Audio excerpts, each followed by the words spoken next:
ನಾನು ನಿಮ್ಮ Ashrita. Welcome back to my YouTube channel SLN life blooms. So ಇವತ್ತಿನ ಒಂದು ವಿಡಿಯೋದಲ್ಲಿ ನಾನು ಕಿಚನ್ ಆ್ಯಂಡ್ ಫುಡ್ ಹ್ಯಾಕ್ಸ್ನ ಮಾಡ್ತಾ ಇದ್ದೀನಿ. ಕಿಚನ್ ಆ್ಯಂಡ್ ಫುಡ್ ಹ್ಯಾಕ್ಸಲ್ಲಿ ಸೊ ಇದು ಬಂದು 2 ಕಂಟೆಂಟ್ಸ್ ಆಫ್ ವಿಡಿಯೋಸ್ ಆಗಿರುತ್ತೆ, ಆದರೆ ಒಂದೇ ವಿಡಿಯೋದಲ್ಲಿ ನಿಮಗೆ ಸಿಗ್ತಾ ಇದೆ. ಸೊ ಕಿಚನನ್ನು ಯಾವ ರೀತಿ ಕಿಚನ್ ಹ್ಯಾಕಲ್ಲಿ ಬಂದು ಕಿಚನ್ನ ನಾವು ಯಾವ ರೀತಿ ಪ್ರೊಟೆಕ್ಟ್ ಮಾಡಬೇಕು ಡಿಸೀಸ್ ಹರದಿರೋ ಥರ, ಮತ್ತು ಕಿಚನ್ನಲ್ಲಿ ಇರೋವಂಥ ಐಟಮ್ಸ್ನ ನಾವು ಯಾವ ರೀತಿ ಆರ್ಗನೈಸೇಷನ್ ಮಾಡ್ಕೊಬೇಕು. ಆ್ಯಂಡ್ ಫುಡ್ಡಲ್ಲಿ ಕೆಲವೊಂದು food items like fruits, vegetables ಆಗಿರ್ಬೋದು, ಪಲ್ಸಸ್ ಆಗಿರ್ಬೋದು, ಅದನ್ನು ಬೇಗ ಹಾಳಾಗದಿರೋ ರೀತಿ ನಾವು ಯಾವ ರೀತಿ ಅದನ್ನು ನಾವು ಪ್ರೊಟೆಕ್ಟ್ ಮಾಡಬೇಕು, ಯಾವ ರೀತಿ ಅದನ್ನು ನೋಡ್ಕೊಳ್ಬೇಕು ಅನ್ನೋದನ್ನು ಕೂಡ ಈ ಒಂದು ವಿಡಿಯೋದಲ್ಲಿ ಹೇಳ್ತೀನಿ. ಇದರಲ್ಲಿ ಮ್ಯಾಕ್ಸಿಮಮ್ ನಿಮಗೆ 10 ಹ್ಯಾಕ್ಸ್ ಅಂದರೆ 2 ಕಿಚನ್ ಮತ್ತು ಫುಡ್ ಹ್ಯಾಕ್ಸ್ ಎರಡೂ ಸೇರಿ ಮ್ಯಾಕ್ಸಿಮಮ್ 10 ಹ್ಯಾಕ್ಸ್ ನಾನು ಈ ಒಂದು ವಿಡಿಯೋದಲ್ಲಿ ನಿಮಗೆ ತಿಳಿಸ್ಕೊಡ್ತಾ ಇದ್ದೀನಿ. ಫಸ್ಟ್ ಕಂಟೆಂಟಿಗೆ ಬಂದ್ಬಿಡೋಣ. First content is called as kitchen hacks. Kitchen ಹ್ಯಾಕ್ಸಲ್ಲಿ ನಾನು ಫಸ್ಟ್ ಕಂಟೆಂಟ್ ಹೇಳ್ತಾ ಇದ್ದೀನಿ, ಫಸ್ಟ್ ಸಬ್ ಟಾಪಿಕ್ ಹೇಳ್ತಾ ಇದ್ದೀನಿ ಬಂದು ನಾವು ಯೂಸ್ ಮಾಡುವಂಥ ವೆಸಲ್ಸ್. ಯೂಸ್ ಮಾಡುವಂಥ ವೆಸಲ್ಸ್ ಬಂದು ಇವಾಗ ತುಂಬಾ ನಮ್ಮ ಮಾರ್ಕೆಟಲ್ಲಿ ತುಂಬ ರೀತಿಯಾದಂಥ ಪ್ರಾಡಕ್ಟ್ಸ್ ಬಂದಿದೆ. ಲೈಕ್ ನಾನ್ ಸ್ಟಿಕ್ ಆಗಿರ್ಬೋದು, ಅಥವಾ ತುಂಬ ಎಷ್ಟೋ ರೀತಿಯಾದಂಥ ಪ್ರಾಡಕ್ಟ್ಸ್ ಮಾರ್ಕೆಟಲ್ಲಿ ಬಂದಿದೆ. ನಾವೇನು ಮಾಡ್ತೀವಿ, ತುಂಬಾ ಚೆನ್ನಾಗಿದೆ ಇದು ಕ್ವಾಲಿಟಿ, ನಮ್ಮ ಹೆಲ್ತ್ಗೆ ಕೂಡ ಇವರು ತುಂಬಾ ಅಡ್ವರ್ಟೈಸ್ಮೆಂಟ್ಸ್ ಕೊಡ್ತಾ ಇರ್ತಾರೆ, ಹೆಲ್ತ್ಗೆ ಯಾವುದೇ ರೀತಿ ಪ್ರಾಬ್ಲಮ್ಸ್ ಆಗಲ್ಲ ಅಂತ. ಬಟ್ ನಮ್ಮ ಪುರಾತನರ ಕಾಲದಲ್ಲಿ ಬಳಸ್ತಿದ್ದಂಥ ನಾವು ವೆಸಲ್ಸೇ ಬೇರೆ ಇತ್ತು. ಅವ್ರು ಬಳಸ್ತಿದ್ದಂಥ ವೆಸಲ್ ಬಂದು ಐರನ್ ಕಂಟೈನ್ ವೆಸಲ್ಸ್ ಆಗಿತ್ತು ಮತ್ತು ಮಣ್ಣಿನ ಪಾತ್ರೆಗಳನ್ನ ಉಪಯೋಗಿಸ್ತಾ ಇದ್ರು. ಐರನ್ ಕಂಟೆಂಟ್ ಇರುವಂಥ ವೆಸಲ್ಸ್, ಐರನ್ ಅಂದರೆ ಪ್ಯೂರ್ ಐರನ್ನಲ್ಲಿ ಮಾಡಿರುವಂಥ ವೆಸಲ್ಸಲ್ಲಿ ನಾವು ಅಡುಗೆ ಮಾಡಿ ಊಟ ಮಾಡೋದ್ರಿಂದ ನಮ್ಮ ಬಾಡಿಗೆ ಯಾವ ರೀತಿಯಾದಂತಹ ಯೂಸ್ಫುಲ್ ಸೈಂಟಿಫಿಕ್ ರೀಸನ್ಸ್ ಏನು ಅಂತ ಹೇಳ್ಬಿಡ್ತೀನಿ. ಫಸ್ಟು, ಐರನ್ ಪಾತ್ರೆಗಳನ್ನು ಯೂಸ್ ಮಾಡೋದ್ರಿಂದ ನಮ್ಮ ಬಾಡಿಗೆ ನಾವು ಐರನ್ ವೆಸಲ್ಸಲ್ಲಿ ಏನು ಪ್ರಿಪೇರ್ ಮಾಡ್ತೀವಿ ಫುಡ್ನ ಊಟ ಮಾಡೋದ್ರಿಂದ ನಮ್ಮ ಬಾಡಿಯಲ್ಲಿರುವಂಥ ಯಾವುದೇ ರೀತಿಯ ಕೆಟ್ಟ ಒಂದು ಏನೇ ಕೆಟ್ಟ ಒಂದು ಪ್ರಾಡಕ್ಟ್ಸ್ ಏನೇ ಒಂದು ಇದ್ರೂ ಕೂಡ ಬೇಗನೆ ಹೋಗುತ್ತೆ ಮತ್ತು ನಮ್ಮ ಬಾಡಿಲಿ ಐರನ್ ಕಂಟೆಂಟ್ಸ್ ಕೂಡ ತುಂಬಾ ಚೆನ್ನಾಗಿ ವರ್ಕ್ ಆಗುತ್ತೆ. ಮಣ್ಣಿನ ಪಾತ್ರೆ ಯೂಸ್ ಮಾಡೋದ್ರಿಂದ ಅದರಲ್ಲಿ ಮಣ್ಣು, ನಿಮ್ಗೆ ಹೇಳ್ಬೇಕಂದ್ರೆ ಲೈಕ್ ಮಣ್ಣಿನ ಪಾತ್ರೆಗಳೇ ಒಂದು ಅದರಲ್ಲಿ ನಾವು ಊಟ ಮಾಡಿ ತಿನ್ನೋದ್ರಿಂದ ಅದರಲ್ಲಿರುವಂಥ ನ್ಯೂಟ್ರಿಷನಲ್ ವ್ಯಾಲ್ಯೂಸ್, ಮಿನರಲ್ಸ್ ಆಗಿರ್ಬೋದು, ತುಂಬಾ ರೀತಿಯಾದಂಥ ಎಷ್ಟೋ ರೀತಿಯಾದಂಥ ಮಿನರಲ್ಸ್ ನಮ್ಮ ಬಾಡಿಗೆ ಹೋಗಿ ನಮ್ಮ ಬಾಡಿ ತುಂಬಾ ಹೆಲ್ತಿ ಆಗಿರ್ತೀವಿ ಮತ್ತು ಯಾವುದೇ ರೀತಿ ಡಿಸೀಸ್ ಬಂದು ನಮಗೆ ತಡೆಯುವಂಥ ಶಕ್ತಿ ಈ ಒಂದು 2 ವೆಸಲ್ಸಲ್ಲೂ ಇದೆ. ಒಂದು iron vessel and another one is ಮಣ್ಣಿನ ಪಾತ್ರೆಗಳು. ಸೊ ಮಣ್ಣಿನ ಪಾತ್ರೆಯಲ್ಲಿ ಅವಾಗ ಅದಕ್ಕೋಸ್ಕರ ನಮ್ಮ ಪುರಾತನರ ಕಾಲದಲ್ಲಿ ಆದಷ್ಟು ಈ ಥರ ಒಂದು ವೆಸಲ್ಸ್ನ ಯೂಸ್ ಮಾಡ್ತಿದ್ರು. ಮಣ್ಣಿನ ಪಾತ್ರೆ ಮತ್ತು ಐರನ್ ಕಬ್ಬಿಣದ ಪಾತ್ರೆಗಳನ್ನ ಯೂಸ್ ಮಾಡ್ತಿದ್ರಿಂದ ಅವರ ಆಯಸ್ಸು ಕೂಡ ತುಂಬಾ ಚೆನ್ನಾಗಿರ್ತಿತ್ತು. ಯಾವುದೇ ರೀತಿ ಕಾಯಿಲೆಗಳು ಬಂದರೂ ಅವರು ತಡೆಯುವಂಥ ಶಕ್ತಿ ಇರ್ತಿತ್ತು, ಮತ್ತು ಆದಷ್ಟು ಬೇಗನೆ ಅದು ಆ ಕಾಯಿಲೆ ಅನ್ನೋದು ಒಂದು ವಾಸಿ ಆಗ್ತಾ ಇತ್ತು. ಏನಕ್ಕೆ ಅಂತಂದರೆ ಅವ್ರು ಈ ಥರ ಆದಂಥ ವೆಸಲ್ಸ್ನ ಯೂಸ್ ಮಾಡ್ತಿದ್ದಾರೆ. ಬಟ್ ಇವಾಗ ನಾವೇನು ಮಾಡ್ತಿದ್ದೀವಿ ಅಂತಂದರೆ ಲೈಕ್ ನಮ್ಮ ಮಾರ್ಕೆಟಲ್ಲಿ ತುಂಬಾ ಪ್ರಾಡಕ್ಟ್ಸ್ ಬಂದಿದೆ, ನಾನ್ ಸ್ಟಿಕ್ ಆಗಿರ್ಬೋದು, ತುಂಬ ಎಷ್ಟೋ ರೀತಿಯ ಪ್ರಾಡಕ್ಟ್ಸ್ ಬಂದಿರೋದ್ರಿಂದ ಆ ಪಾತ್ರೆಗಳನ್ನ ಯೂಸ್ ಮಾಡಿ ನಮಗೆ ನಾವೇ ನಮ್ಮ ಬಾಡಿ, ನಮ್ಮ ಹೆಲ್ತ್, ನಮ್ಮ ಲೈಫ್ನ ಹಾಳು ಮಾಡ್ಕೊತಾ ಇದ್ದೀವಿ. ಸೊ ಫಸ್ಟ್ ನಾನು ಏನು ಹೇಳ್ತೀನಿ ಅಂತ ಅಂದರೆ, ಈ ಒಂದು ಇವಾಗ ಬಂದಿರೋಂಥ ಮಾರ್ಕೆಟಲ್ಲಿ ಏನೇನು ಪ್ರಾಡಕ್ಟ್ಸ್ ಬಂದಿದೆಯೋ ಸೈಡ್ಗೆ ಇಡಬೇಕಾಗತ್ತೆ. ಯಾಕಂದರೆ ನಾವು ಕ್ಯಾನ್ಸರ್ಗೆ ಅದು ತುಂಬಾ ಹತ್ತಿರ ಇರ್ತೀವಿ ಆ ಪ್ರಾಡಕ್ಟ್ಸ್, ಆ ವೆಸಲ್ಸ್ನ ಯೂಸ್ ಮಾಡೋದ್ರಿಂದ. ಕ್ಯಾನ್ಸರ್ ಏನಕ್ಕೆ ಬರುತ್ತೆ ಈ ಒಂದು ವೆಸಲ್ಸ್ ಯೂಸ್ ಮಾಡೋದ್ರಿಂದ ಅಂದರೆ, ನಾನ್ ಸ್ಟಿಕ್ ಅಂತ ಅಂದರೆ ಅಲ್ಲಿ ತುಂಬಾ ಸಿಲಿಕಾನ್ ಅನ್ನೋದು ಹಾಕಿ ಮಾಡಿರುವಂಥ ಒಂದು ವೆಸಲ್ಸ್ ಆಗಿರುತ್ತೆ. ಮ್ಯಾಕ್ಸಿಮಮ್ ನೀವು 1 ಇಯರ್ ಯೂಸ್ ಮಾಡ್ತೀರಾ, 1 ಇಯರ್ ಆದಮೇಲೆ ನೀವು ಫಸ್ಟ್ ತಂದಿರೋ ಒಂದು ವೆಸಲ್ಗೂ ಆಫ್ಟರ್ 1 ಇಯರ್ಸ್ ಆ ವೆಸಲ್ ಯಾವ ರೀತಿಯಾಗಿರುತ್ತೆ ಅಂದರೆ ಫುಲ್ ಆಫ್ ಬ್ಲ್ಯಾಕ್, ಏನು ಒಂದು ಲೈಕ್ ನಾವು ಅಡುಗೆನೇ ಮಾಡಬಾರ್ದು ಆ ಪಾತ್ರೆಗಳಲ್ಲಿ ಅನ್ನೋಷ್ಟು ಬಂದಿದ್ರು ಕೂಡ ನಾವು ಅದನ್ನೇ ಸುಮಾರು ಜನ ಅದೇ ಪಾತ್ರೆಗಳನ್ನ ಯೂಸ್ ಮಾಡ್ತಾರೆ, ಅದೇ ರೀತಿ ಅದರಲ್ಲೇ ಅಡುಗೆ ಮಾಡ್ತಾರೆ, ಅದರಲ್ಲೇ ಊಟ ಮಾಡ್ತಾರೆ. ಏನಕ್ಕೆ ಕ್ಯಾನ್ಸರ್ ಬರ್ತಿದೆ ತುಂಬ ಜನಕ್ಕೆ ಅಂತಂದರೆ ಇದೇ first reason is this one only. Vessels ಆದಷ್ಟು ನಾವು ಇವಾಗ ಬಂದಿರೋಂಥ ನಾನ್ ಸ್ಟಿಕ್ ವೆಸಲ್ಸ್, ಅದು ಸಿಲಿಕಾನ್ ಆಗಿರೋಂಥ ವೆಸಲ್ಸಲ್ಲಿ ಅಡುಗೆ ಮಾಡಿ ಊಟ ಮಾಡೋದ್ರಿಂದ ಕ್ಯಾನ್ಸರ್ಗೆ ತುಂಬಾ ನಾವು ದೂರ ಇರೋದಿಲ್ಲ. ಮ್ಯಾಕ್ಸಿಮಮ್ 50 ಇಯರ್ಸ್ ಕೂಡ ಬದುಕೋದಕ್ಕೆ ಆಗ್ತಾ ಇಲ್ಲ ಇವಾಗಿರೋಂಥ ಜನ್ರೇಷನಲ್ಲಿ. ಸೊ ಆದಷ್ಟು ವೆಸಲ್ಸ್ನ ನೀವು ಐರನ್ ಅಥವಾ ಸ್ಯಾಂಡ್ ಅಲ್ಲಿ ಮಾಡಿರುವಂಥ ವೆಸಲ್ಸ್ಗೆ ರೀಪ್ಲೇಸ್ ಆಗೋದು ತುಂಬಾ ಒಳ್ಳೆಯದು ಅಂತ ಹೇಳ್ತೀನಿ. ಮತ್ತು ಮಣ್ಣಿನ ಪಾತ್ರೆಗಳಲ್ಲಿ ತುಂಬಾ ಅದು ನಮ್ಮ ಬಾಡಿನ ತಂಪು ಮಾಡುತ್ತೆ. ಅದ್ರಲ್ಲಿ ಮಾಡಿರೋವಂಥ ಅಡುಗೆ ಆಗಿರ್ಬೋದು, ಅಥವಾ ಅದರಲ್ಲಿ ನೀರು ತುಂಬಿಟ್ರೆ ಲೈಕ್ ನೀವು ಫ್ರಿಡ್ಜಲ್ಲಿ ಕುಡಿಯೋ ವಾಟರ್ಗಿಂತ ಇನ್ನೂ ಟೇಸ್ಟ್ ಆಗಿರುತ್ತೆ. ಯಾಕಂತಂದರೆ ನಮ್ಮ ಬಾಡಿಲಿ ಇರೋವಂಥ ಹೀಟ್ನ ಅದು ಪ್ರಿವೆಂಟ್ ಮಾಡುತ್ತೆ ಮತ್ತು ನಮ್ಮ ಬಾಡಿನ ತುಂಬಾ ತಂಪಾಗಿರುತ್ತೆ, ಅದರಲ್ಲೂ ಮೇನ್ ಇನ್ ಸಮ್ಮರ್ ಸೀಸನಲ್ಲಿ. ಸೊ ಎಲ್ಲ ಹಳ್ಳಿಗಳಲ್ಲೂ ನೀವು ನೋಡ್ಬೋದು, ಮಣ್ಣಿನ ಪಾತ್ರೆನ ಇಟ್ಟು ಅದರಲ್ಲಿ ನೀರು ತುಂಬಿ ಇಟ್ಟು ಸಮ್ಮರಲ್ಲಿ ಅದರಲ್ಲಿರುವಂಥ ನೀರನ್ನೇ ಕುಡಿತಾರೆ. ಯಾಕಂದರೆ ಅವ್ರಿಗೆ ಬಾಡಿ ಯಾವುದೇ ರೀತಿಯಾದಂಥ ಹೀಟ್ ಪ್ರೊಡ್ಯೂಸ್ ಆಗಿ ಯಾವುದೇ ರೀತಿಯಾದ ಕಾಯಿಲೆಗಳು ಬರಬಾರ್ದು. ಫಸ್ಟ್ ಬಂದು ಹೀಟ್ ಪ್ರೊಡ್ಯೂಸ್ ಆಗಿ ಬರುವಂಥ ನಮ್ಮ ಬಾಡಿಲಿ ಯಾವಾಗ ಹೀಟ್ ಬಂದು ಬರುತ್ತೋ ಅದು ಬಂದು ಫಸ್ಟ್ ರೀಸನ್ ಇಸ್ ಅಲ್ಸರ್ ಆಗುತ್ತೆ. ಅಲ್ಸರ್ ಆಗೋದ್ರಿಂದ ಆಗಿರ್ಬೋದು. ಅದು ಯಾವ ಕಡೆ ಆಗುತ್ತೆ ಅಲ್ಸರ್ ಅಂತ ಅಂದರೆ, ಒಂದು ಹೊಟ್ಟೆ, ನಮ್ಮ ಸ್ಟೊಮಕ್ ಆಗಿರ್ಬೋದು, ಇಂಟೆಸ್ಟೈನಲ್ಲಿ ಅಲ್ಸರ್ ಆಗಿರ್ಬೋದು, ಮತ್ತೆ ಹೀಟ್ ತುಂಬಾನೇ ಪ್ರೊಡ್ಯೂಸ್ ಆಗೋದ್ರಿಂದನೇ ಮತ್ತೆ ಮೌತಲ್ಲಿ ಅಲ್ಸರ್ ಆಗಿರೋದಾಗಿರ್ಬೋದು, ನಮ್ಮ ಲಿಪ್ಸ್ ಕಾರ್ನರ್ಸ್ ಅಲ್ಲಿ ಅಲ್ಸರ್ ಆಗುತ್ತೆ ಹೀಟ್ ಪ್ರೊಡ್ಯೂಸ್ ಆಗೋದ್ರಿಂದ, ನಮ್ಮ ಟಂಗಲ್ಲೂ ಕೂಡ ಅಲ್ಸರ್ ಪ್ರೊಡ್ಯೂಸ್ ಆಗುತ್ತೆ. ಇದೆಲ್ಲ ತಡೆಗಟ್ಟಬೇಕು ಅಂತಂದ್ರೆ ನಾವು ಆರೋಗ್ಯಕರವಾದಂತಹ ಊಟನ ಮಾಡೋದ್ರಿಂದ ಆಗಿರ್ಬೋದು. ಫಸ್ಟ್ ವೆಸಲ್ಸ್ನ ಚೇಂಜ್ ಮಾಡೋದು, ನಮ್ಮ ಇವಾಗಿರುವಂಥ ಒಂದು ವೆಸಲ್ ಏನು ನಾವು ಯೂಸ್ ಮಾಡ್ತಿದ್ದೋ ಆ ವೆಸಲ್ನ ರಿಪ್ಲೇಸ್ಮೆಂಟ್ ಮಾಡೋದಷ್ಟೇ.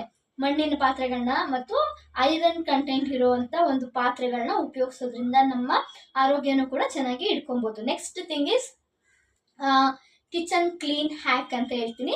ಸೊ ಕಿಚನ್ ಕ್ಲೀನ್ ಹ್ಯಾಕಲ್ಲಿ ತುಂಬಾ ಜನ ಇವಾಗ ಆನ್ಲೈನಲ್ಲಿ ಆಗಿರ್ಬೋದು, ಮಾರ್ಕೆಟಲ್ಲಿ ತುಂಬ ಚೈನಾ ಪ್ರಾಡಕ್ಟ್ಸ್ ತುಂಬಾ ಬಂದಿದೆ ಚೀನಾದಲ್ಲಿ ಅಂತಂದರೆ. ಜಸ್ಟ್ ಅಲ್ಲಿ ಅದು ನಮ್ಗೆ ಏನಂತಾರೆ ಅಂತ ಅಂದರೆ, ಒಂದು ಆ್ಯಡ್ ನೋಡಿದಾಗ, ಅಡ್ವರ್ಟೈಸ್ಮೆಂಟ್ ನೋಡಿದಾಗ ಇದು ಹೆಲ್ತ್ಗೂ ಸೇಫ್ ಆಗಿರುತ್ತೆ, ನಿಮ್ಮ ಸ್ಕಿನ್ಗೆ ಹಾರ್ಮ್ ಆಗಲ್ಲ, ಯಾವುದೇ ರೀತಿಯಾದಂಥ ಕೆಮಿಕಲ್ಸ್ ಕಂಟೆಂಟ್ಸ್ ಇರೋದಿಲ್ಲ ಅಂತ ತುಂಬಾ ಹೇಳ್ತಾರೆ. ಬಟ್ ನಾವು ಏನು ಮಾಡ್ತೀವಿ ಅಂತಂದರೆ ಅದನ್ನೆಲ್ಲ ನಂಬಿ ನಾವು ಅದನ್ನು ಕಿಚನ್ಗೆಲ್ಲ ಸ್ಪ್ರೇ ಮಾಡೋದ್ರಿಂದ ಆಗಿರ್ಬೋದು. ಅವಾಗ ಏನಾಗುತ್ತೆ, ನಾವು ಫುಡ್ ಪ್ರಿಪೇರ್ ಮಾಡಿದಾಗ ಅದರಲ್ಲಿರೋ ಕಂಟೆಂಟ್ಸ್ ಕೂಡ ಹಾಗೇ ಇರುತ್ತೆ. ಆ ಕಂಟೆಂಟ್ಸ್ನ ನಾವು ಯಾವ ರೀತಿ ಅದೇನೇ ಮಾಡಿದ್ರು ನಾವು ಅದು ಹೋಗಲ್ಲ. ಅದು ಹೇಳ್ಬೇಕಂದ್ರೆ ಅದು ನಿಜವಾಗ್ಲೂ ಹೋಗಲ್ಲ ನಮ್ಮ ಫುಡ್ ಅಥವಾ ನಮ್ಮ ಬಾಡಿಗೆ ಹೇಗಾದ್ರೂ ಮಾಡಿ ಅದು ನಮ್ಮ ಬಾಡಿಗೆ ಎಂಟ್ರಿ ಆಗಿಬಿಡುತ್ತೆ.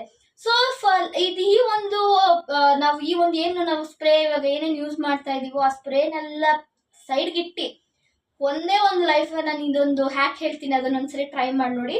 ಜಸ್ಟ್ ಏನಿಲ್ಲ, 1 ಲೆಮನ್ ತೊಗೋಬೇಕು, 1 ಸ್ಪೂನ್ ಬೇಕಿಂಗ್ ಸೋಡಾ ತೊಗೊಳ್ಳಿ, ವಿಮ್ ಜೆಲ್ ನೀವು ಯಾವ ಡಿಶ್ ವಾಷರ್ನ ಯೂಸ್ ಮಾಡ್ತೀರೋ ಅದೊಂದು ಸ್ಪೂನ್ ಬೇಕಾಗುತ್ತೆ, ಬೇಕಿಂಗ್ ಸೋಡಾ ಬೇಕಾಗುತ್ತೆ ನಿಮಗೆ, ಆ್ಯಂಡ್ 1 ಸ್ಪೂನ್ ಆಫ್ ಡೆಟಾಯ್ಲ್ ಬೇಕಾಗುತ್ತೆ. ಡೆಟಾಯ್ಲ್ ಏನಕ್ಕೆ ಯೂಸ್ ಮಾಡ್ತಿದ್ದೀನಿ ಅಂತ ಇವಾಗ ನಾನು ಏನೇನು ಪ್ರಾಡಕ್ಟ್ಸ್ ಹೇಳಿದೆ, lemon, baking soda, Vim gel ಆಗಿರ್ಬೋದು, ಆ್ಯಂಡ್ ಡೆಟಾಯ್ಲು ಆ್ಯಂಡ್ ವಾಟರ್ ಬೇಕಾಗುತ್ತೆ. ಈ ಒಂದು ಏನಕ್ಕೆ ಫಸ್ಟು ಪ್ರಾಡಕ್ಟು ಅಂದರೆ ಇಂಪಾರ್ಟೆನ್ಸ್ ಹೇಳ್ಬಿಡ್ತೀನಿ. ಲೆಮನ್ ಬಂದು ಅದರಲ್ಲಿರುವಂಥ ಆ್ಯಸಿಡಿಕ್ ಫಾರ್ಮಿಂದ ಕಿಚನಲ್ಲಿ ಕಿಚನಲ್ಲಿ ಅಂತ ಅಲ್ಲ, ನೀವು ಯಾವುದೇ ರೀತಿಯ ಒಂದು ಹೌಸ್ ಕ್ಲೀನಿಂಗು ಕೂಡ ಉಪಯೋಗಿಸ್ಕೋಬೋದು.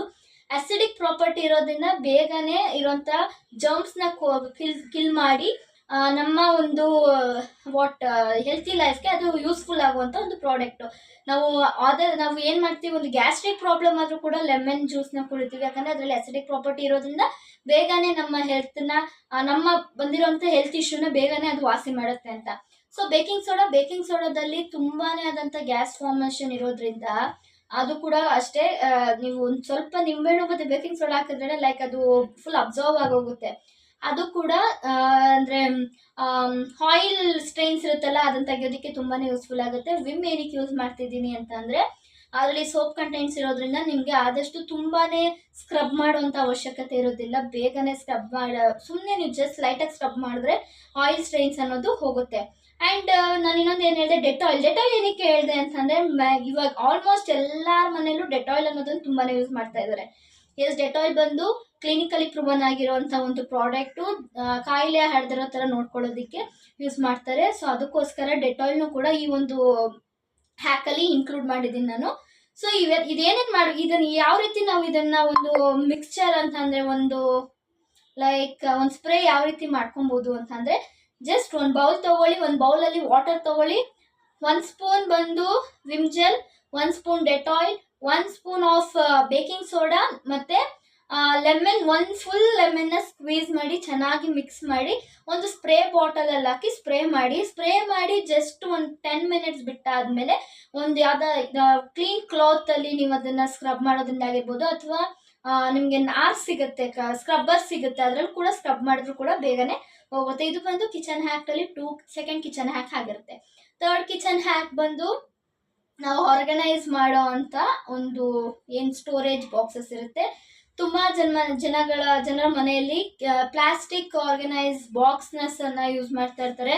ಬಟ್ ಅದನ್ನ ರೀಪ್ಲೇಸ್ ಮಾಡಲೇಬೇಕಾಗುತ್ತೆ. ನೀವು ಸ್ಟೀಲ್ ಆರ್ ಗ್ಲಾಸ್ ಜಾರ್ಗೆ ರೀಪ್ಲೇಸ್ ಆಗೋದು ತುಂಬಾನೇ ಒಳ್ಳೇದು. ಪ್ಲಾಸ್ಟಿಕ್ ಅಲ್ಲಿ ಏನಾಗುತ್ತೆ ಅಂತಂದ್ರೆ ನೀವು ಏನೇ ಸ್ಟೋರೇಜ್ ಮಾಡಿದ್ರು ಬೇಗನೆ ಹುಳ ಬೀಳುವಂತ ಚಾನ್ಸಸ್ ತುಂಬಾನೇ ಇದೆ ಪ್ಲಾಸ್ಟಿಕ್ ಅಲ್ಲಿ. ಆದಷ್ಟು ನಮ್ಮ ಇಂಡಿಯಾನ ಪ್ಲಾಸ್ಟಿಕ್ ಫ್ರೀ ಇಂಡಿಯಾ ಮಾಡೋದು ತುಂಬಾನೇ ಒಳ್ಳೇದು ಅಂತ ಹೇಳ್ತೀನಿ. ಬಿಕಾಸ್ ಕ್ಯಾನ್ಸರ್ ಆಡೋದಕ್ಕೆ ಇದು ಒಂದು ಮೇನ್ ರೀಸನ್ ಆಗುತ್ತೆ. ಮೇನ್ಲಿ ಸಾಲ್ಟ್ ಮತ್ತೆ ಶುಗರ್ನ ನಾವು ಈ ಒಂದು ಪ್ಲಾಸ್ಟಿಕ್ ಬಾಕ್ಸ್ ಅಲ್ಲಿ ಸ್ಟೋರ್ ಮಾಡೋದ್ರಿಂದ ಬೇಗನೆ ನೀರು ಬಿಡುತ್ತೆ ಮತ್ತು ಹೆಲ್ತ್ಗೂ ಕೂಡ ತುಂಬಾನೇ ತುಂಬಾನೇ ಪ್ರಾಬ್ಲಮ್ ಆಗುವಂತ ಚಾನ್ಸಸ್ ತುಂಬಾನೇ ಇದೆ. ಸೊ ಇದು ಒಂದು 3 ಹ್ಯಾಕ್ಸ್ ನಾನು ಇವಾಗ ನಿಮ್ಗೆ ಹೇಳಿದ್ದು. 4th ಹ್ಯಾಕ್ ಬಂದು ಸ್ಟವ್ನು ಕೂಡ ನೀವು ನೀಟಾಗಿ ಇಟ್ಕೊಳ್ಳೋದು ಮೇನ್ ಆಗುತ್ತೆ. ಆ ವೆಸಲ್ನ ಯಾವ ರೀತಿ ಇಟ್ಕೊಂತೀರೋ ನಾವು ಸ್ಟವ್ಸ್ ಏನು ಯೂಸ್ ಮಾಡ್ತೀವೋ ಅದನ್ನು ಕೂಡ ನೀಟಾಗಿ ಇಟ್ಕೊಬೇಕು. ಸೇಮ್ ಲೈಕ್ ನಾನು ಯಾವುದು ನಿಮಗೆ ಸ್ಪ್ರೇ ಒಂದು ಹೇಳಿದ್ನೋ ಅದೇ ಸ್ಪ್ರೇನ ನೀವು ಸ್ಟವ್ಗೂ ಕೂಡ ಸ್ಪ್ರೇ ಮಾಡಿ ಜಸ್ಟ್ 10 ಮಿನಿಟ್ಸ್ ವೆಯ್ಟ್ ಮಾಡಿ ಸ್ಕ್ರಬ್ ಮಾಡೋದ್ರಿಂದ ಸ್ಟವಲ್ಲಿ ಯಾವುದೇ ರೀತಿಯಾದಂತಹ ಒಂದು ಸ್ಟ್ರೈನ್ಸ್ ಆಗಿರ್ಬೋದು ಏನೇ ಆಗಿದ್ರು ಕೂಡ ಬೇಗನೆ ಹೋಗುತ್ತೆ. ಮತ್ತು ಕಿಚನ್ನಲ್ಲಿ ಇನ್ನೊಂದು ಏನು ಅಂತಂದರೆ ಸ್ಮೆಲ್ನ ಯಾವ ರೀತಿ ಕಂಟ್ರೋಲ್ ಮಾಡೋದು. ಕಿಚನ್ನಲ್ಲಿ ಯಾವ ರೀತಿ ಸ್ಮೆಲ್ ಕಂಟ್ರೋಲ್ ಮಾಡೋದು ಅಂತಂದರೆ ಜಸ್ಟ್ ಏನಿಲ್ಲ, ಒಂದು ಚಿಕ್ಕ ಬಾಕ್ಸ್ ತೊಗೊಳ್ಳಿ. ಅದರಲ್ಲಿ ಬೇಕಿಂಗ್ ಸೋಡಾ, ಸಾಲ್ಟ್ ಮತ್ತು ಸ್ವಲ್ಪ ನಿಮಗೆ ಯಾವುದಾದ್ರೂ ಇವಾಗ ರೂಮ್ ಫ್ರೆಶ್ನರ್ಸ್ ಆಯಿಲ್ ಸಿಕ್ಕುತ್ತೆ, ಎಸೆನ್ಷಿಯಲ್ಸ್ ಆಯಿಲ್ಸ್, ಅದನ್ನು 2 to 3 ಡ್ರಾಪ್ಸ್ ಅದನ್ನು ಹಾಕಿ ಒಂದು 4 ಕ್ಲೌಸ್ನ ಇಟ್ಟು ಮೇಲ್ಗಡೆ ಬಾಕ್ಸ್ ನಾವೇನು ಲಿಡ್ ಕ್ಲೋಸ್ ಮಾಡ್ತೀವೋ ಆ ಬಾಕ್ಸಸ್ನ ನಾವು ಹೋಲ್ ಮಾಡಿ ಯಾವುದಾದ್ರೂ ಒಂದು ಕಾರ್ನರಲ್ಲಿ ಇಟ್ಟರೆ ನಮ್ಮ ಕಿಚನ್ನಲ್ಲಿ ಬರುವಂಥ ಒಂದು ಸ್ಮೆಲ್ನ ಕೂಡ ತುಂಬಾ ಕಂಟ್ರೋಲ್ ಮಾಡುತ್ತೆ ಮತ್ತು ಇದು ಕಿಚನ್ನಲ್ಲಿ ಫುಲ್ ಆಫ್ ಫ್ರೆಶ್ನೆಸ್ ಆಗಿರೋದಕ್ಕೆ ಯೂಸ್ಫುಲ್ ಆಗುತ್ತೆ. ಯಾವುದೇ ರೀತಿಯಾದಂಥ ಕಿಚನ್ ಫ್ರೆಶ್ನೆಸ್ನ ನಾವು ಸ್ಪ್ರೇ ಮಾಡೋದ್ರಿಂದ ನಮ್ಮ ಆರೋಗ್ಯನ ನಾವೇ ಹಾಳು ಮಾಡ್ಕೊಳ್ಳೋದಕ್ಕೆ ತುಂಬಾ ಒಳ್ಳೆ ದಾರಿ ಮಾಡ್ಕೊಡೋಂಗೆ ಆಗುತ್ತೆ. ಸೊ ಇದು ಬಂದು ಕಿಚನ್ ಹ್ಯಾಕ್ಸ್ ಆಯಿತು. ನಾನು ಇವಾಗ 4 ಕಿಚನ್ ಹ್ಯಾಕ್ಸ್ನ ನಿಮಗೆ ಕೊಟ್ಟಿದ್ದೀನಿ. ಇನ್ನೂ ಸಾಕಷ್ಟು ಕಿಚನ್ ಹ್ಯಾಕ್ಸ್ ಇದೆ. ಸೊ ಬೇಕು ಅಂದರೆ ದಯವಿಟ್ಟು ಕಮೆಂಟ್ ಸೆಕ್ಷನಲ್ಲಿ ಕಮೆಂಟ್ ಮಾಡಿ. ಆ ಒಂದು ಕಿಚನ್ ಹ್ಯಾಕ್ನ ನಾನು ಕೂಡ ನೆಕ್ಸ್ಟ್ ಇನ್ನೊಂದು ವಿಡಿಯೋದಲ್ಲಿ ಹಾಕ್ತೀನಿ. ಸೊ ಫುಡ್ ಹ್ಯಾಕಿಗೆ ಬರೋಣ. ಫುಡ್ ಹ್ಯಾಕ್ಸಲ್ಲಿ ಫಸ್ಟ್ ಫುಡ್ ಹ್ಯಾಕ್ ಏನು ಅಂತ ಅಂದರೆ ನಾವು ಆನಿಯನ್. ತುಂಬಾ ಜನಕ್ಕೆ ಇದೊಂದು ಆನಿಯನ್ ಕಟ್ ಮಾಡಬೇಕು ಅಂತಂದರೆ ತುಂಬಾ ಬೇಜಾರಾಗೋದು ಒಂದೇ ರೀಸನ್ಗೆ ಕಣ್ಣಲ್ಲಿ ನೀರು ಬರೋದಾಗಿರ್ಬೋದು, ಮತ್ತು ಅದನ್ನ ಕಟ್ ಮಾಡೋಕ್ಕೆ ಬೇಜಾರಾಗೋಗುತ್ತೆ. ಅದನ್ನು ಕಣ್ಣಲ್ಲಿ ನೀರು ಬರ್ದಿರೋ ರೀತಿ ನಾವು ಯಾವ ಥರ ತಡಿಬೋದು ಅಂತಂದರೆ ಆನಿಯನ್ನ ಫ್ರಿಜ್ಜಲ್ಲಿ ಒಂದು 20 ಮಿನಿಟ್ಸ್ ಇಟ್ಟು ಆಮೇಲೆ ಕಟ್ ಮಾಡೋದ್ರಿಂದ ನಾವು ನಮ್ಮ ಕಣ್ಣಲ್ಲಿ ಬರುವಂಥ ನೀರಾಗಿರ್ಬೋದು ಅಥವಾ ಯಾವುದೇ ರೀತಿ ಅಲರ್ಜಿಕ್ ಫಾರ್ಮ್ ಆಗೋದು ನಮ್ಮ ಬಾಡಿಗೆ ಯಾವ ರೀತಿ ಆನಿಯನ್ ಕಟ್ ಮಾಡಿದ್ರೆ ತುಂಬ ಜನಕ್ಕೆ ಅಲರ್ಜಿಕ್ ಫಾರ್ಮ್ ಆಗುತ್ತೆ. ಅದನ್ನು ಕೂಡ ಈ ಒಂದು ಹ್ಯಾಕ್ ಮೂಲಕ ತಡೆಗಟ್ಬೋದು. ಸೆಕೆಂಡ್ ಹ್ಯಾಕ್ ಬಂದು ನಿಂಬೆಹಣ್ಣು ಎಷ್ಟೇ ಗಟ್ಟಿ ಇರುವಂಥ ಒಂದು ಚೆನ್ನಾಗಿರುತ್ತೆ, ಬಟ್ ಅದರೊಳಗಡೆ ನೀರಿರೋದಿಲ್ಲ. ಆವಾಗ ಏನು ಮಾಡ್ತೀರಾ ಅಂತಂದರೆ ಬಾಯ್ಲ್ ಆಗಿರೋಂಥ ಒಂದು 1/2 ಲೀಟರ್ ಆಫ್ ವಾಟರ್ನ ಬಾಯ್ಲ್ ಮಾಡಿ ಲೆಮನ್ನ ಅದರೊಳಗಡೆ ಸೋಕ್ ಮಾಡಬೇಕು. ಒಂದು 10 ಮಿನಿಟ್ಸ್ ಸೋಕ್ ಮಾಡಾದ್ಮೇಲೆ ಸ್ಕ್ವೀಸ್ ಮಾಡೋದ್ರಿಂದ ತುಂಬಾನೇ ಲೆಮನ್ ಜ್ಯೂಸ್ ನಮಗೆ ಸಿಗುತ್ತೆ.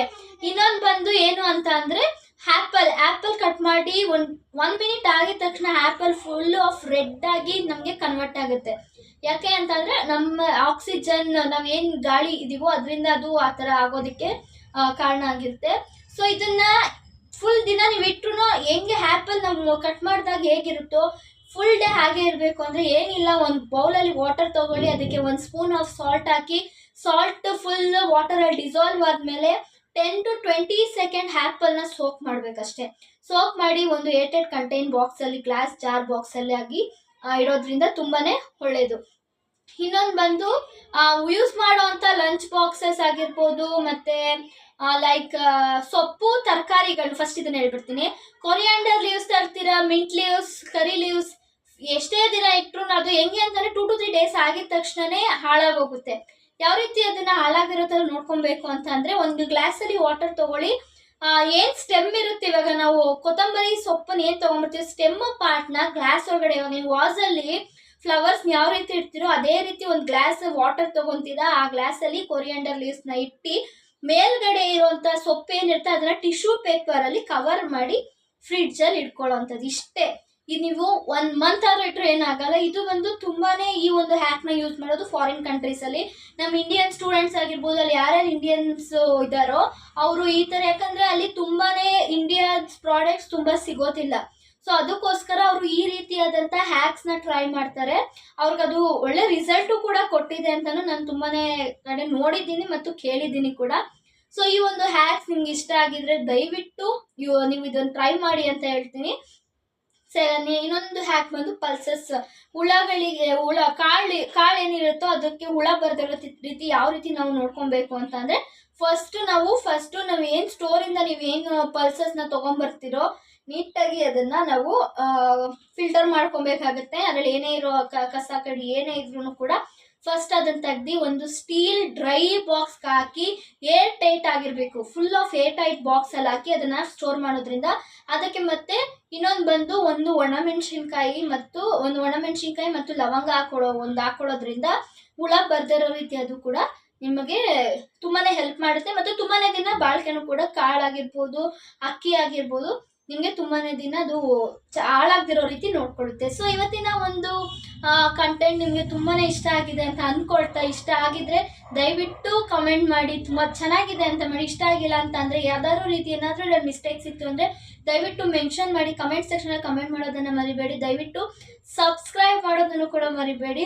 ಇದೇ ರೀತಿಯಾದಂಥ ಲೈಫ್ ಬಗ್ಗೆ ಆಗಿರ್ಬೋದು, ರಿಚುವಲ್ಸ್ ಬಗ್ಗೆ ಆಗಿರ್ಬೋದು, ತುಂಬ ನಮಗೆ ಲೈಫ್ಗೆ ಬೇಕಾಗಿರೋಂಥ ಇಂಪಾರ್ಟೆಂಟ್ಸ್ ವ್ಯಾಲ್ಯೂಸ್ನ ಇನ್ನೊಂದು ಮುಂದಿನ ವೀಡಿಯೋಗಳಲ್ಲಿ ನಾನು ನಿಮ್ಮ ಮುಂದೆ ಬರ್ತೀನಿ. ಈ ಒಂದು ಕಂಟೆಂಟ್ಸ್ನ ಇಟ್ಕೊಂಡು ದಯವಿಟ್ಟು ಎಲ್ಲರೂ ಈ ಒಂದು ವಿಡಿಯೋ ಸಪೋರ್ಟ್ ಮಾಡಿ. ನಿಮ್ಗೆ ಇದು ಇಷ್ಟ ಆಗಿದೆ ದಯವಿಟ್ಟು ಇಷ್ಟ ಆಗಿದೆ ಅಂತ ಕಮೆಂಟ್ ಮಾಡಿ. ಇಲ್ಲ ಅಂತಂದರೆ ನಮ್ಗೆ ಇಷ್ಟ ಆಗಿಲ್ಲ ಬಟ್ ನೀವು ಯಾವ ರೀತಿ ಏನಾದರೂ ಮಿಸ್ಟೇಕ್ಸ್ ಇತ್ತು ಅಂದರೆ ಅದನ್ನ ಕಮೆಂಟ್ ಸೆಕ್ಷನಲ್ಲಿ ಕಮೆಂಟ್ ಮಾಡೋದ್ರಿಂದ ಆ ಒಂದು ಮಿಸ್ಟೇಕ್ಸ್ನ ನಾನು ನೋಡಿ ನೆಕ್ಸ್ಟ್ ವಿಡಿಯೋದಲ್ಲಿ ಬರೋವಂಥ ಮುಂದಿನ ವಿಡಿಯೋಗಳಲ್ಲಿ ಅದನ್ನು ಮಿಸ್ಟೇಕ್ಸ್ನ ನಾನು ಮಾಡ್ತಿರೋ ರೀತಿ ನಾನು ನೋಡ್ಕೊಬೋದು. So thank you so much. ಇಲ್ಲಿವರೆಗೂ ನನ್ನ ವಿಡಿಯೋನ ಕಂಪ್ಲೀಟಾಗಿ ನೋಡಿದ್ದಕ್ಕಾಗಿರ್ಬೋದು ಆ್ಯಂಡ್ ತುಂಬಾ ಸಪೋರ್ಟ್ ಮಾಡಿ ಅಂತ ಕೇಳ್ತೀನಿ. So thank you so much. ಈ ಒಂದು ವಿಡಿಯೋನ ಇಲ್ಲಿಗೆ ಎಂಡ್ ಮಾಡ್ತಾ ಇದ್ದೀನಿ. ಮುಂದಿನ ದಿನಗಳಲ್ಲಿ ಇದೇ ರೀತಿಯಾದಂಥ ಹ್ಯಾಕ್ಸ್ನ ನಿಮಗೆ ಮುಂದೆ ತಗೊಬಂದು ನಮ್ಮ ಹೆಲ್ತಿ ಲೈಫ್ನ ಯಾವ ರೀತಿ ಬ್ಲೂಮ್ ಮಾಡ್ಬೋದು, ಅಂದರೆ ಹರಳೋ ಹೂವು ಹೇಗೆ ಹರಳುತ್ತೋ ಅದೇ ರೀತಿ ನಮ್ಮ ಲೈಫ್ನು ಕೂಡ ಹರಳೋದ ರೀತಿ ಯಾವ ರೀತಿ ಮಾಡಬಹುದು ಅನ್ನೋದನ್ನ ಮುಂದಿನ ವಿಡಿಯೋಗಳಲ್ಲಿ ನಿಮ್ಮ ಮುಂದೆ ಬರ್ತೀನಿ. ಸೊ ಇವತ್ತಿನ ಒಂದು ವಿಡಿಯೋನ ಇಲ್ಲಿಗೆ ಎಂಡ್ ಮಾಡ್ತಾ ಇದ್ದೀನಿ. Thank you so much.